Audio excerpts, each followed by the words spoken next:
ദേശീയ മനുഷ്യാവകാശ commission 1993 September 23 വന്ന നിയമത്തിൻ്റെ പ്രാബല്യത്തിൽ വന്നതാണ് ദേശീയ മനുഷ്യാവകാശ കമ്മീഷൻ.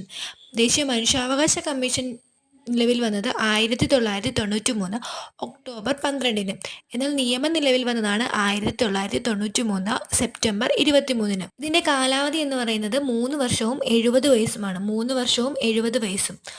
അംഗസംഖ്യ ചെയർമാൻ ഉൾപ്പെടെ 6 പേരാണ്. 6 അംഗങ്ങളാണ് ഉള്ളത്.